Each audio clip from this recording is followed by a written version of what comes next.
میدان عرفات میں نبی محترم محمد الرسول اللہ صلی اللہ علیہ وآلہ وسلم نے 9 ذوالحجہ 10 ہجری کو آخری خطبہ حج دیا تھا۔ آئیے مختصر اس خطبے کے نکات کو دہرائیں۔ پاکستان کے موجودہ حالات میں اس خطبے سے رہنمائی کی ضرورت اور بھی بڑھ گئی ہے۔ حضرت محمد الرسول اللہ صلی اللہ علیہ وآلہ وسلم نے فرمایا، اے لوگو سنو، مجھے نہیں لگتا کہ اگلے سال میں تمہارے درمیان موجود ہوں گا۔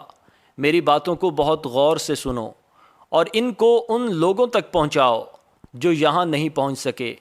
اے لوگو، جس طرح یہ آج کا دن، یہ مہینہ اور یہ جگہ عزت و حرمت والے ہیں، بالکل اسی طرح دوسرے مسلمانوں کی زندگی، عزت اور مال حرمت والے ہیں، یعنی تم اس کو چھیڑ نہیں سکتے۔ لوگوں کے مال اور امانتیں ان کو واپس کر دو، کسی کو تنگ نہ کرو، کسی کا نقصان نہ کرو، تاکہ تم بھی محفوظ رہو۔ یاد رکھو، تم نے اللہ سے ملنا ہے اور اللہ تم سے تمہارے اعمال کی بابت سوال کرے گا۔ اللہ نے سود کو ختم کر دیا، اس لیے آج سے سارا سود ختم کر دو، یعنی معاف کر دو۔ تم عورتوں پر حق رکھتے ہو اور وہ تم پر حق رکھتی ہیں۔ جب وہ اپنے حقوق پورے کر رہی ہیں، تم ان کی ساری ذمہ داریاں پوری کرو۔ عورتوں کے بارے میں نرمی کا رویہ قائم رکھو، کیونکہ وہ تمہاری شراکت دار یعنی پارٹنر اور بے لوث خدمت گزار رہتی ہیں۔ کبھی زنا کے قریب مت جانا۔ اے لوگو، میری بات غور سے سنو، صرف اللہ کی عبادت کرو، 5 فرض نمازیں پوری رکھو، رمضان کے روزے رکھو اور زکوٰۃ ادا کرتے رہو۔ اگر استطاعت ہو تو حج کرو۔ زبان کی بنیاد پر، رنگ نسل کی بنیاد پر تعصب میں مت پڑ جانا۔ کالے کو گورے پر اور گورے کو کالے پر، عربی کو اجمی پر اور اجمی کو عربی پر کوئی فوقیت حاصل نہیں۔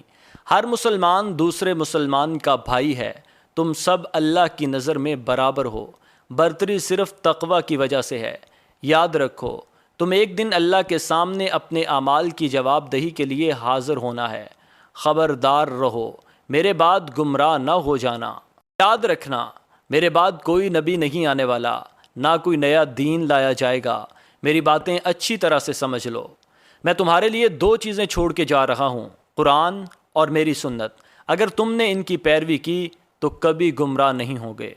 سنو، تم لوگ جو موجود ہو، اس بات کو اگلے لوگوں تک پہنچانا، اور یہ ممکن ہے کہ بعد والے میری بات کو پہلے والوں سے زیادہ بہتر سمجھ اور عمل کر سکیں۔